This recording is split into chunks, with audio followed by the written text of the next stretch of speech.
Well, Gil, it's always a pleasure having you on, especially when you have time for us, the smaller of the YouTube channels. But nevertheless, always a pleasure having you on. Gil, what's been going on with you? I always have time for you, Phil. I appreciate Thank the you. invite. Thank you. I have been this week getting up early for the grass tennis and calling matches on T2. And, also a week after a major is a pretty big content week. So I've done my Monday match analysis, done my Steve Flink interview. Now I got to do my Mhm. mailbag, and that's tomorrow. And then after that, I get a little bit of a break, which I'm very much looking forward to. That's going to be well deserved, I must say, after the French, after this grass season start. And for you, the reason why we always bring you on is because the insight that you provide, especially when it comes right after majors. And Roland Garros was, at least for the men, well, one, historic. We have to start with that. And two, a lot, I wouldn't say a lot of surprises, but there were definitely a lot of players there that caught the eye that were not there. I would say in the past 6 months. How would you describe the men's draw and what unfolded this year? Yeah, the top half kind of went as expected with the much anticipated and much desired Djokovic Alcaraz match. And the bottom half, especially the bottom quarter, it Mhm. got a little bit funky considering, well, first of all, Medvedev won Rome and then lost first round to Thiago Zybac Vilch. I know. It's how he says his name. I mean, I knew there was going to be a reaction there, but uh, it's, it's apparently how he says it. So there was that, and that was Mhm. a big shock. Sinner was also suffered a pretty surprising defeat to Daniel Altmaier. That opened the door for Alexander Zverev, who, yeah, has had a lot of success here in the past, but Mhm. hasn't had much success in 2023. And then you have Casper Ruud, who also hasn't had much success in 2023. Neither Zverev or Ruud coming into the tournament had beaten a top 20 player all year. And they both make the semis. And part of that was also Holger Rune, who inexplicably, after his five-setter against Cerundolo, I say inexplicably, but somewhat unsurprisingly, based on his Mhm. history, just physically was dead, just Mhm. dead for that match. So that ended up kind of opening the door for Ruud. And then also Casper started playing really good tennis. I think for me, one of the biggest things that happened was, well, one, I have to, excuse me, two names that I would also like to throw in there, and you'll probably correct my pronunciation when I talk about Echeverry from Argentina. I actually it's probably Echeverry, but I think most just go with Echeverry. Okay, It's how I go with it. okay, we'll go with that. His run this year was very impressive, and to be honest, within the first two sets against Zverev, I thought he had a chance.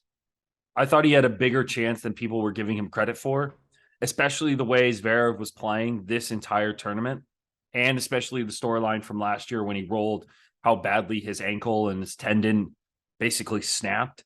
Like that to me said a lot about how good Zverev was playing. Yeah, I think Echeverry played really well, and I think he's a baller. Mm-hmm. But I also 100%. think he did allow Zverev to get pretty comfortable in the match, especially with the way his cross court backhand. It's it's very straight. It's very rhythmic. It's kind of the same ball every time. And Zverev's two hander is such a monstrous shot that I just think he was very much in a good flow and a good rhythm there, and it's very damaging. So I would say Echeverry just didn't really bring some of the variety and the outer edges to the court that Mm-hmm. maybe could have thrown Zverev off his game a little bit more. But I mean, ultimately, it was a pretty good match, and I think it was Zverev's best win of the tournament. Although the Tiafoe match, I will admit, was on Peacock, and as a result, I was not able to catch that one. Do you think Tiafoe could have won that? I don't know. I mean, it's a match that I can't really speak on. That's I will true. say, I will say this though, on the clay, Francis, I like the forehand, but the way he likes to play on the rise, how flat his backhand is, how important net rushing is in his game, all of these things kind of diminished, made tougher by the clay. Also, Yeah. I think his first serve is a big part of his game, and he needs to get some purchase out of it. So, does it surprise me that Francis hasn't made that much noise on the dirt, other than Estoril, which is very fast red clay in And Portugal, Houston. and Houston, He did kind win of. Houston. He Yeah, beat but it's a Martin field. Echeverry. Yes, in the final, and that was a good match. Mhm. But that's a field that Tiafoe is just the most talented player there by far, Yeah. and that's really going to be the key. Yeah. Yeah, but I would say Francis. I like him I like him for the grass coming up, but I can't say I'm all too disappointed in him from the clay. My expectations Okay. weren't that high. Yeah, because he beat Krajinovic straight sets, beat Karatsev in That was a good win. four. That was a good That's win. that's a decent win on clay, especially for what Karatsev has proven to play with. But going back to Echeverry, he beat Demonauer, Chorich, and then after losing the first set to Nishioka, absolutely demolished the guy. Like, to me, especially with that storyline of him like counting the amount of points, and it's kind of his, Mhm. I wouldn't say shtick, but it's the biggest storyline that you have coming out of his camp, with that photo of saying how many points he is away from Novak. And it's a lot more now than it was at the beginning of the tournament. But I don't, he's not going to transition well to grass. I think his forehand's phenomenal for grass, but I don't think he has the game for it. Because during this Zverev match, like you said, there wasn't a variety of pace that he offered, but the forehand that he would unleash was, I think, one of the best I've seen in a while. Yeah, I agree, and I think on clay, I don't know if this is as widely understood as I would like it to be, but the forehands are king. Like, this is no longer, clay is not about grinding anymore. It's not about defense. It's not about speed. It's not about making every ball. Like, Sergi Brugueras are no longer winning the French Open. Okay, Yeah. and like I get that only really Rafa has for the most part in recent times. But what does Rafa have? A massive forehand, a massive forehand. And what the guys look at the guys who perform better on clay than they do on other surfaces. What does Team have? A massive forehand. Stan obviously is a little bit more even on both wings, but his best major was Roland Garros over the years, and again, it's about the power. So if you have the muscle and the heavy ball striking to kind of just get through the clay court and generate offense from deep in the court, that's your best asset. So Echeverry to me is a great example. All of his success thus far has come on clay, but he's not a defensive player. He's an offensive player with a big serve and a big forehand. I what is wrong with me today? Excuse me. Hydrate. Hydrate, hydration. Um, I agree. He's going to be one that we're going to look forward to seeing at the U.S. Open this year. I think if he has another chance of doing really, really well, that's going to be the major he's going to do it at. I think another player that I have to point out is Grigor Dimitrov.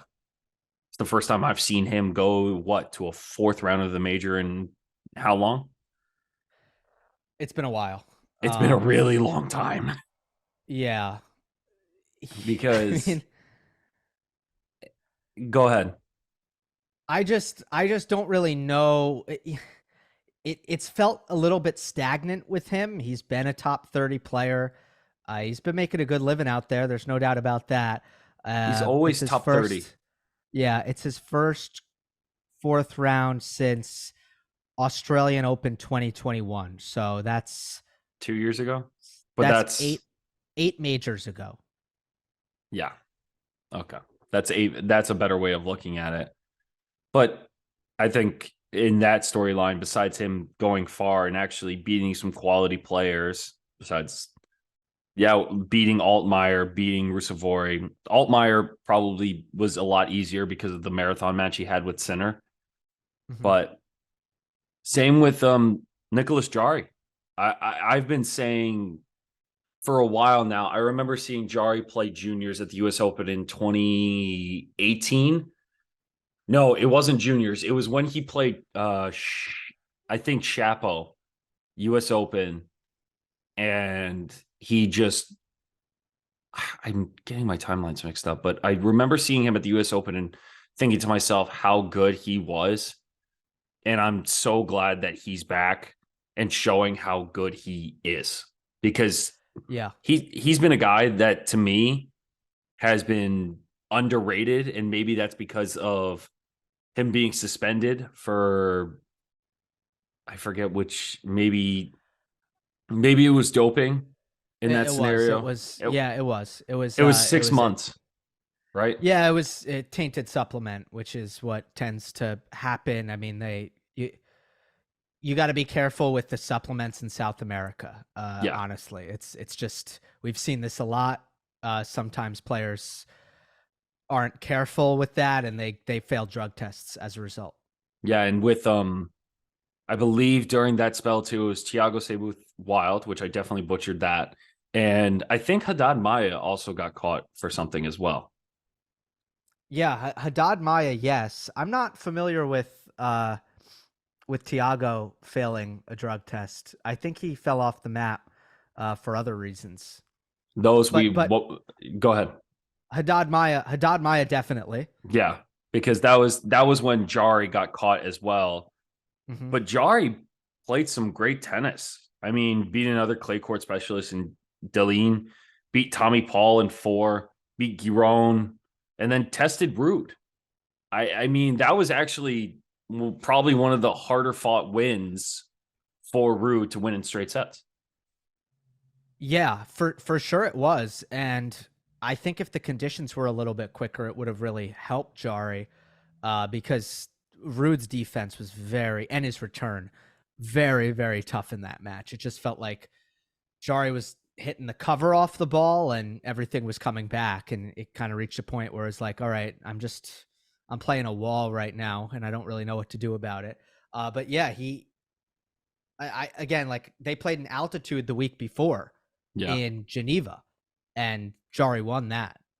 And I honestly, just watching the match, look, I do think Casper was in a better place and playing better at that time, but the conditions played a big role there. And Jari's another guy, and he's of the Echeverry elk. This is Yeah. a serve. This is a huge serve and a huge forehand. And because the clay offers up that extra time to load up that power, and he also, I think, likes the ball high up. Yeah. Uh, it makes it his best surface. Hmm.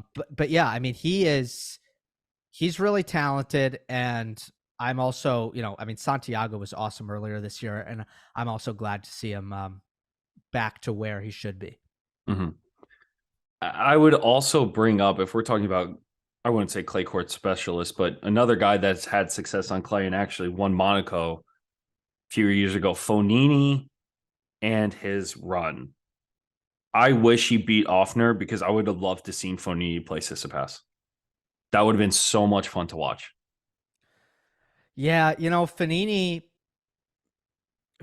just hasn't really been able to bring it at majors in his career, and it's kind of been probably an underlooked storyline with him. I don't think that he's really felt the pressure from the media or anything like that. I don't think he gets the questions, which is a good thing. I mean, I'm happy he doesn't, because I don't really wish that on anybody. But I think the best of five format is tough for him. I think it's hard for him to maintain his focus, maintain his physicality, his effort levels. And he's taken a lot of losses against players who probably aren't quite as talented as he is. So I think he's dangerous in the first couple rounds of a major, but I do feel like he can really fade in rounds Yeah, 3 and rounds 4, and he hasn't really been able to make a lot of runs. I agree. And I think today or yesterday he posted that he actually tore a muscle in his pec. I think he tore a centimeter off his pec. So he's taking, I believe, 3 to 4 weeks off as we're recording this. And I mean, who else surprised you this tournament? Or actually, let me go reverse on that. Okay. What was more disappointing, Sinner losing to Altmaier or Rublev losing in the third round? Sinner losing to Altmaier or Rublev losing in the third round. Can you remind me who Rublev lost to? It'll come back to me. Sonego. Oh yeah. Huh. I would have to say Sinner, just given the way the year started for him. Now, obviously, both of them, I think, have had really positive 2023s, especially because Rublev won the biggest title of his career at Monte Carlo. But Sinner had been really successful at majors. And I think after Miami, if we just take a pause there, heading into the clay court season, where the expectations were at Sinner, I think the thought was that, okay, he has a really good chance to win one of these upcoming Masters 1000s on clay. And he didn't come particularly close to doing that. So, No. I mean, he fell ill in Barcelona. He pulled out of Madrid. Disappointing loss in Rome. I think if you look at Sinner's season, though, here's what really strikes me. The two most disappointing losses of his season, the worst losses of his season, were really Rome and Roland Garros. And Altmaier was the worst loss of his season because he's been really good at beating who he's supposed to beat. Hasn't been necessarily pulling off kind of signature wins at the rate he would like against anybody not named Carlos Alcaraz. But he's been very consistently beating who he should be beating. And that's why it was a little bit jarring and I would say more surprising to see him lose to Altmaier. And he said after the match that he just put too much pressure on himself. And I do think he's starting to get in his head a little bit and have some nerve management issues. Look, those things are usually temporary. All you need to do is kind of fight through that and, find a result that kind of injects you with kind of a newfound confidence. Sinner needs that badly, and he'll get it at some point. I agree. And you talk about that pressure. He's already lost. If you think about it, he's lost 2 finals to Medvedev this year. And he's lost to Alcaraz in 2 semifinals. No, he lost. Well, he beat Alcaraz in the Miami semi. He beat him in the Miami semi, but then lost to Rune in Monte Carlo. Yeah. And that, I would say both of those losses are not bad losses. And I think Monte Carlo was the one that Rune said that Sinner, Alcaraz, and Rune were going to be the new kind of big 3 of this younger generation or something along those lines, which I would kind of agree with, but I also still need time, I would say, because Alcaraz has kind of proved himself, in my opinion, compared to Rune and Sinner. He's established as that name. Yeah, he's on a different level right now. And I think the amount of success that Sinner has had head-to-head against Alcaraz has skewed public perception just a little bit. Where if we're putting Alcaraz and Sinner on the same level, it's not actually accurate to do that. If you look at what both of them have done, it's not even close. The only reason you're doing that is because Sinner has beaten him a bunch of times because it's clearly a tough matchup for Alcaraz. Yeah. But at the end of the day, look at the titles, and there's a large gap there. And then in the case of Rune, he has a chance to. He's still young, he's closer to Alcaraz's age. So if he, let's say, I don't know, wins the U.S. Open this year, which I don't think is completely out of the question. I don't think so either. If he does that, now he can elevate, I think, to an Alcaraz like level, especially heading into next year if he keeps getting better. I agree, and to be honest, with the US Open and the recent fluctuation of champions that we had for the past 5 years, maybe I would say 4 years, with a new winner coming almost every year. That's probably the best one that he has right now. And I think Yep. for him, the way he plays and the way he acts too, it's definitely a New York vibe crowd. And I actually, maybe you do have an opinion on this, maybe you don't, but when it comes to his persona or the way he acts on court, there's always that kind of extra drama to his situation that's been happening this past year. And we saw it, I believe, at this year's French. We saw it with the storyline with Casper Ruud last year with the handshake. Mm-hmm. I mean, people are saying that he needs to grow up and that he needs to kind of get over that hill of having him be quote unquote childish. Yeah. He hasn't done anything that's really ticked me off. Now I'm easy on this, and part of this is maybe because I don't really approach it like a fan, so I'm not really looking to take sides here unless I have to. But at the same time, if somebody does something that I think is truly wrong, right? Like, I don't know, Hugo Gaston, for example, did something that I think is truly wrong and Yeah. like just not okay.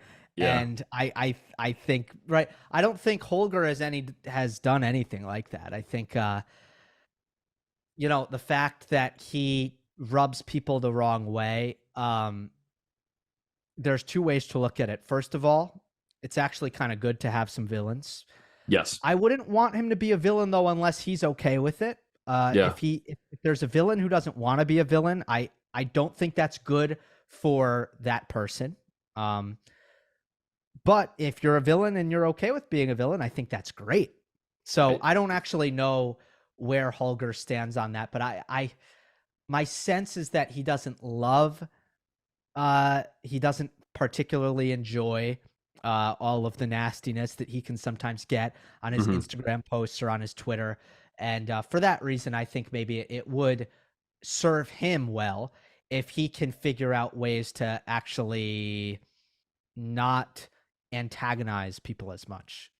No, I agree, and I like the approach that you just had too, of not taking sides and not seeing it for what fans see on television, because I think that's where, and again, storylines in tennis are trying to basically grab straws at anything that they can get their hands on. And reading into Holger Rune's situation with some of these on-court antics can be seen as one way or another. And I've been saying this take, and I don't think I've ever said this take out loud, but Rune's that is like Novak in the sense of he's great, but he gets hate for no reason, or he like wants to be liked so much. And maybe that's just me looking at it in a different way. But if I was to compare him to one of the big three, it would be Novak, in that sense of like he's that good, but there's just something about him that bugs others that watch this sport. Yeah, I think that's mostly fair. Look, I don't think, and you said kind of no reason, and you kind of implied that a lot of the hate is actually kind of uncalled for, which I would Yeah. agree with in both cases.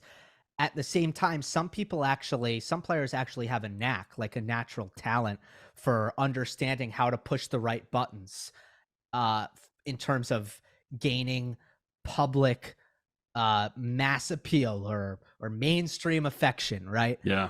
And I will say, although they get a lot of hate that's completely unnecessary, I don't think either of them actually have that talent of Yeah. And I don't think, I think in Novak's case at this point, he's actually, I think it sometimes benefits him that he doesn't have that talent. I think his fans like that, actually. They But like it again, a lot.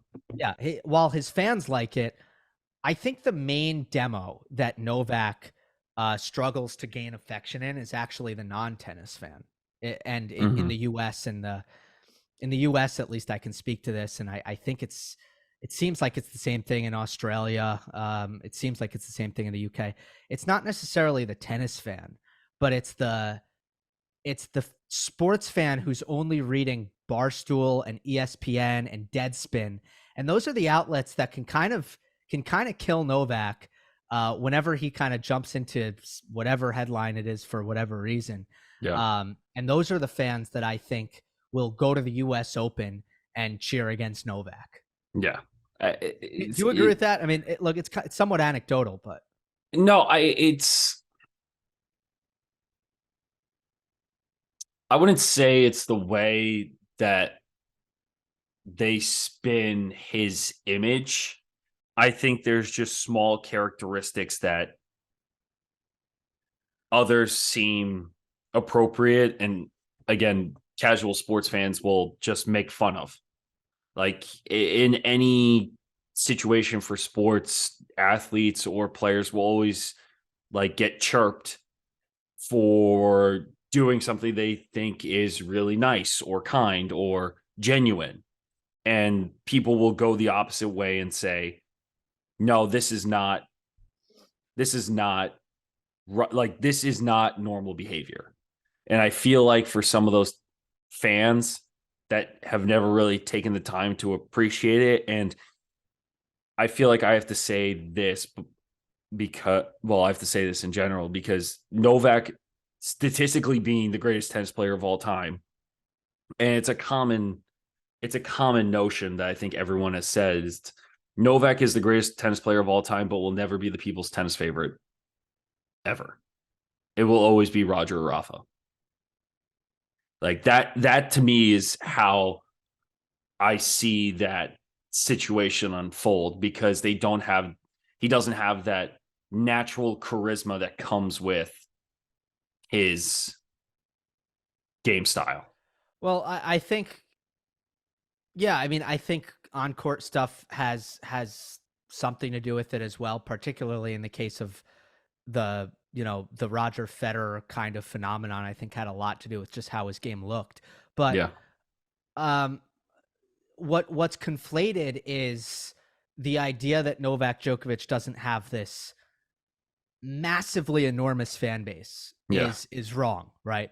It's huge. Like, he has more fans than 99.99999% of tennis players could ever hope to have. Yeah. But what Federer and Nadal had is a little bit different, which is, yes, also a huge fan base, right? Mm-hmm.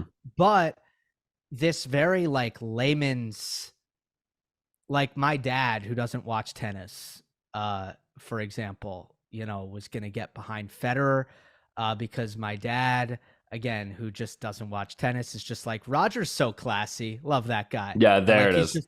He's just a Fed fan, right? He doesn't really even pay much attention. But I'm telling you, I think it's there's not a lot of animosity towards Rafa and Roger outside of tennis. Yeah. All right. And like, I get tennis fans will have their favorites, but if I go on the street, on the sidewalk of New York City, and I ask random people what they think of Roger Federer, you're just not going to get a lot of people who are like, hey, F that guy. And I think with Novak, you are gonna find some. Yeah. And that's the difference. Yeah, and I agree with that. And kind of going along those lines and going back to what you said of people embracing the villain, it's especially in this generation now. I think Holger doesn't, like you said, he doesn't want to be the villain, but people that are considered the villain are curious. And people like that have embraced that mentality, or even Medvedev's bad boy spell during the US Open. And even when he beat when did he beat Tsitsipas and dance like him after Tsitsipas beat him? That was, you know what I'm talking about, though, right? That was Rome, right? I think it was Rome, yeah. Yeah, and it's like stuff like that they don't necessarily, like Medvedev to me, like that does it sarcastically. Like, he's never like that. He's never going to be mean, but he has fun with it to the point of it's all satire. Yeah. He's had some moments with umpires that I think have been a little shaky on the Australia was shaky.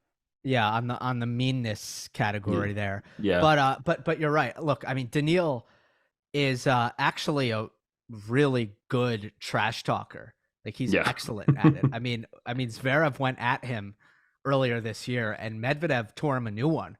I mean, plain and simple. And the fact that he's willing to do that, like I think that's tons of fun. Yeah. I'm a big fan of that. But yeah, you're right. Anyone who has a little bit of an edge to him, there is going to be a sect of the tennis community that will say that's not really what this sport is about. Yeah. And that's okay. That's totally okay. I respect that viewpoint completely. Mhm. That's why. Look, this is sports. You're supposed to like different people. There's Yeah. supposed to be fan bases that have different allegiances, and if if you're a tennis fan and you hate this guy and that guy, cool. That's how sports fandom is supposed to be. Yeah. I agree. And kind of to circle this conversation back to Roland Garros too, with everything that's been happening. I think this tangent became from most most disappointing between Sinner and Rublev. I think this is the part of the conversation where we have to go to Novak and the 23. And I think at this point we're just saying that this is the greatest tennis player of all time, right? Like there's no that's kind of it. Well, I think there's two ways you could look at it. It's either there's no clear greatest tennis player of all time. And I think that there's actually some good arguments for that. There's Okay. arguments to say, wait, why can't it be Borg? Why can't it be Sampras? And it's so close between Federer, Nadal, and Djokovic. Why does someone get to have that label? Or it's Novak. It's nobody Okay. else, right? Anybody else is the wrong answer. It's the wrong answer. But I do think you can be a very fair and thoughtful thinker, and you can look at this and you could say, wait a second, if we take all of the circumstances into account and we understand the different eras and how they were different and how some players had shorter careers and some players had longer careers and it was a different time and the fields were different, and I don't know, and again, small margins Yeah. and how those can go either way. Like when I talk about ranking players in tennis, I always use tiers when I'm trying to. Now, look, sometimes for entertainment purposes, I actually do rank them, like in the French Open Power Rankings.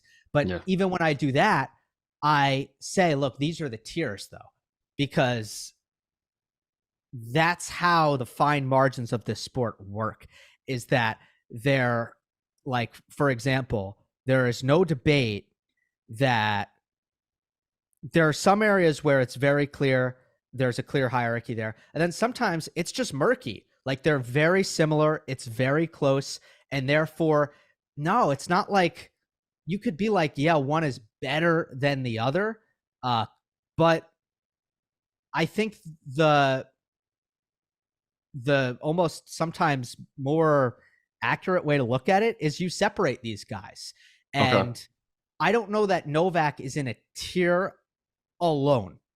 I don't think he's separated himself enough. Now he can get there, but right now, if you're going to say, hey, who are the greatest tennis players of all time? I'm not going to be like, well, it's Novak and then it's everybody else. Mm-hmm. I don't think he's there yet. I do think he is, by any metric, the most accomplished tennis player ever right now. Okay. He has all the important records. So that's an important distinction. But no, I would say, well, the greatest of all time are in men's tennis history are Federer, Nadal, Djokovic, Pete Sampras, and Bjorn Borg, and probably Rod Laver as well in his era. He dominated. So that might be a tier one. Now I also kind of will qualify that when it comes to the more distant past in the sport, I tend to look to others who know more than me. Mm-hmm. but I just like to make that point. Essentially, again, just to summarize, where I stand on this is the greatest of all time is either Novak, or you can make an argument that nobody deserves that label. And I think those are Okay. the valid arguments. And you mentioned the word, you used the word murky when you compared to. Yeah, What kind of scenario are you talking about when it comes to murky if you were to take Novak and someone else in that sure. accomplishment? Can you give us an example of what that would be like, or what scenario you were referring to? Yeah. Okay. So here's one. When Pete Sampras played, serve and volleyers were winning Wimbledon, and oftentimes they had a chance at the U.S. Open and the Australian Open. At Roland Garros, you had no chance. Pete Sampras, Boris Becker, Edberg, they never touched Roland Garros titles, right? I mean, they could make a somewhat deep run, but they weren't contenders there. That's one example of how the game has changed. Now, Mhm. if you are a great player, you have a chance to win all four, as Federer did, as Nadal did, as Djokovic did. That's not a coincidence. That's because the game changed, Mhm. where homogenization of play styles happened. That's one example. Also, Pete left the game at 31 when he had every record. Would he have? What if he was chasing somebody? What if he didn't have the record? Maybe he would Mhm. have trudged on. Maybe he would have continued. Now, I thought there was some health stuff that was getting in the way. That's another thing. Modern medicine has improved longevity in sports. So Borg is another guy who retired early. Some of that was mental, but with the physical stuff and the long retirements, like, it's no coincidence. LeBron, Brady, Messi, Yeah. Ronaldo, athletes are just playing longer now. Yeah. So, there are all of these cases where it's like, wait a second, we're assuming that these players of the past just weren't as good and in their era, Yeah. because statistically they have been surpassed. But if you actually like look at certain factors, it's just not that simple. All these factors make me think, and using other athletes, I always feel like is a great way to explain it too, because when you do a comparison between, and I think the biggest example of this is NBA, when you do MJ and LeBron, two different eras, two different Mhm. ways of playing. The way people determine that is through their trophy cabinet. And solely based on trophy cabinet, Novak has everything. It everything. Weeks at number one, Grand Slams, Masters 1000s, and to say, and it's interesting that you said, what if they were chasing someone?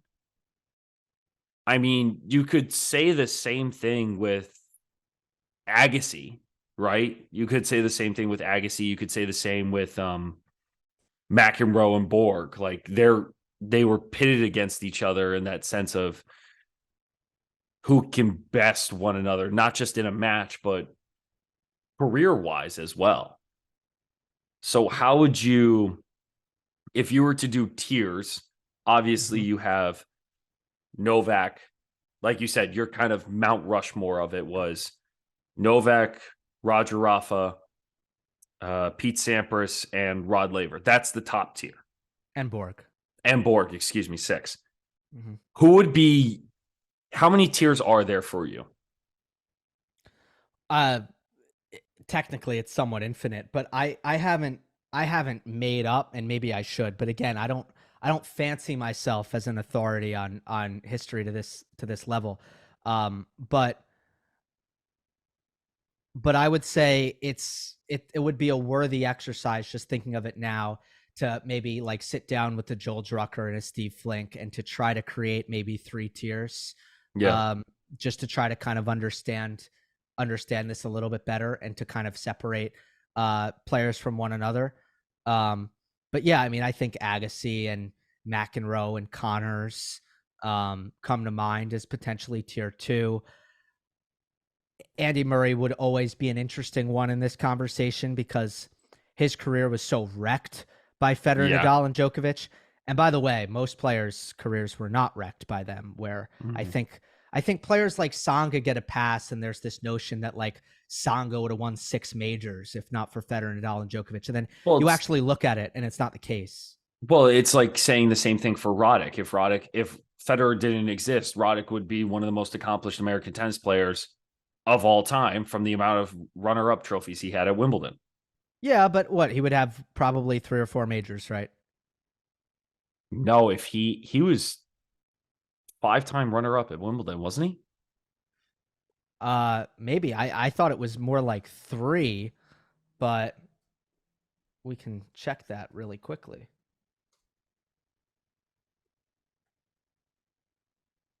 Three, you're right. I apologize. And the US Open in 2006. Yeah. So 3 at You know, Wimbledon, 1 in '06. So he would have had 5. well, if he would have won all the 5, I mean, yes, it's tough to beat Federer, but also like another player could have beaten him. Exactly. And I think, So I think it would have had 3 or 4 probably. I think is yeah, fair. let's go with that. Let's go with 3 or 4. But it's that kind of, I guess the word to use, exercise of where do you put all these guys because just looking at the amount of players that had 8, it's like, where do you put Fred Perry? Where do you put Yvonne Lendl? Where do you put Jimmy Connors? Where do you put McEnroe, Mats Wilander? Like, these are guys that, even Boris Becker too, like, where do you put these guys in these tiers that have so many historic things about them that you can't put them into just one category? Well, it's easier to put them. That's why we don't. That's why it's so much better not to rank them, because there are Okay. categories. There are categories of players, and Mm-hmm. that makes it so that we won't mess up as much. Yeah. Um, like it's kind of like the MVP debate, like in the NBA, right? Like we can argue blue in the face. It's like, is it Embiid? Is it Antetokounmpo? Is it Jokic? The reality is like, oh, it's them 3. Like they're the best. It's them 3. So it's like, obviously for the MVP award, we can't do that. But like, that's the reality of the situation, is that they're the best. And you can try to split hairs, Mm-hmm. but the most accurate way, the most intelligent way to actually get to the right answer is to say that those are the tier 1 players in the league. And then after that, I would put Steph in there. But after that, you have to do, you go to tier 2. And, Yeah. that's just the best way to do it. It, I feel like this is an episode within itself just to talk about that. The amount of players now, because it's so hard just to pick one, right? And then it comes into the debate of, if we're talking about women's tennis as well, Novak actually tied Serena Williams' singles Grand Slam record of 23. And then you Mm-hmm. have Margaret Court, who's at 24. So there's always going to be another variable when it comes to comparing them, to giving them that title of greatest of all time. Because it's, like you said, it's not one singular award. It's something that's spread out in a category of, these are the people that are the greatest of all time, and you can't rank them. I think if you do it that way, you are going to be accurate and you are going to be fair. Um, but again, if if for you it's Novak Djokovic, you have a great argument, because he has all of the most important records in the sport at this point. At the end of the day, you get to a certain level in the game, and your goals are to win major titles and to be number 1 in the world. Everyone Yeah. who gets to a certain level wants to do those 2 things, and nobody has done those 2 things better than Novak Djokovic for longer and more times than Djokovic, and therefore he's the king of the record books. Yeah. There's no doubt about it. And if that makes him the GOAT, I think that's a philosophical conversation. But if there is a GOAT, it's simply him. Yeah. And I think kind of wrapping up this conversation with Novak too is I think I heard someone talk about, okay, great, he's got the record, but now what's is it more, because I always feel like this is one of the most historic feats that you can accomplish in tennis, and we haven't seen it since Graf. It's, do you think Novak has one of the best shots to go for all four this year and win all four? Yeah. The nice thing for Novak when it comes to the Grand Slams, it just seems like there's such a massive gap between him and everybody else on grass. I'm a little bit concerned about all the health stuff, though, that he's dealt with this year when it comes to the U.S. Open. That's at the end of the year. There's going to be a lot of mileage on the body at that point. And I think that's the biggest threat, is that he won't hold up. Plus, like, if I'm doing percentages here and we're really thinking about it, even if I give him, and I think he deserves this, maybe a 70-75% chance to win Wimbledon, which is It's that's an unbelievable thing when we're unreal. talking about winning a major. Yeah. I'm surprised you even gave him more than 50, to be honest, with everything, but it's just that big a gap. Yeah. With him, it's that big compared to everyone else in the field right now. There's no one else that has that much experience and that much like promise to even come close to how good he is on grass. Yeah. Yeah. And these last couple years, I mean, it hasn't been that hard for him to win Wimbledon. I don't even think he's played his best in some cases. And he's just been, so I think he's in good shape for that. But even if I give him, let's say 75% Wimbledon and 35%, which could still make him the favorite, 35% at the US Open. I think, unless I'm really bad at math, I'm pretty sure that puts us under 50 probability wise. Maybe that's why we're in tennis. Yeah, this is why we don't handle other people's finances. And should I pull up the probability calculator? Oh God. Here we go. Let's do this. You're watching Masters at work. 75, and then I'm going to say 35. What the? Okay, it didn't work. I don't know what happened, but what did you get? I got a page of nonsense. It just didn't happen. Yo, can you do me a favor and just take a photo of that and send that to me right now, because I would love to see that. Like what? Okay, I'll send it to you. Oh, it's like you didn't give me an answer here. What did it give you? Nonsense, man. It gave me nonsense. By the way, if we really want to talk about odds, Novak is already a minus 125 favorite to win the tournament. Wimbledon? Yeah. Well, that's way under 75%. So that's oh my goodness, that's like a dad joke right there, Gil. I think you're losing it. No, I'm just saying that. What is this? I told you, it just didn't give me an answer. It gave me nonsense. Yeah, I can't wait to show that in this video / interview. But it's funny when we look at, and I guess because we go odds just to know things, he's already plus 140 at the US Open. And that's not even close to how, like, just to compare it to other people, Alcaraz is plus 330 and Daniil is Medvedev, and Medvedev is 650. So we already know how good he is. We just need to see how well. And I think he if we're talking about longevity, he'll probably just play the maybe 1-500 in the thousands during the summer to stay in shape. I don't think he's going to do anything else. Like I think it's going to be rare if he's going to try to go for all four. Yeah, well, look, that's got its own downsides, obviously, but I agree. I mean, he needs to try to preserve the body and probably shouldn't, like, I don't know that. I don't know. He should play Canada even. Oh, really? Maybe, yeah, maybe just play Cincinnati and then the U.S. Open.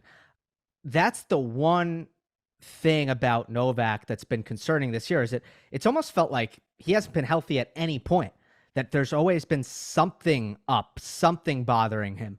Even Yeah. in that final, if you look at what happened, or not the final, against Alcaraz, I should say, even in the semifinal against Alcaraz, if you look at where things started to go wrong for him, he went down in the second set because he had this forearm issue and his serve speed plummeted.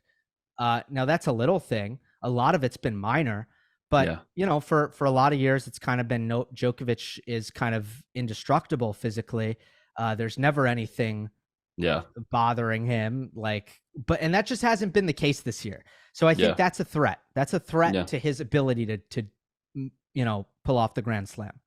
Yeah, I agree. And Gil, it's always a pleasure to have you on and always talk about this kind of stuff. And if you guys want to follow Gil, make sure to go to Monday Match Analysis. Make sure to go follow him on Twitter. Make sure to go listen to him on Tennis Channel's second channel, T2. Cracked Rackets, he can appear on sometimes. He is also, what else are you doing? I feel like I'm missing a fifth thing that you're doing right now. What else am I missing, Gil? You could plug US Open Radio when US that Open comes around. Radio for this upcoming US Open. Third year he's doing it too. So this guy, we can stop there. we can. Oh, that's it. Okay, That's it. There's probably we covered all of it. Okay, fantastic. Gil, thank you so much for doing this again, man. Thanks. This was a lot of fun. We went some places that I didn't know we were going, which To be honest, neither did I. Yeah. Well, hey, I appreciate it, because after a major, like, you start to talk about these things over and over again. So it was fun to have some deep conversations with you about some of the other stuff. Thank you. And again, we will never go on a probability website ever again. Let's not. All right. That's terrible. Thank you, Gil. Appreciate it. Take care, guys.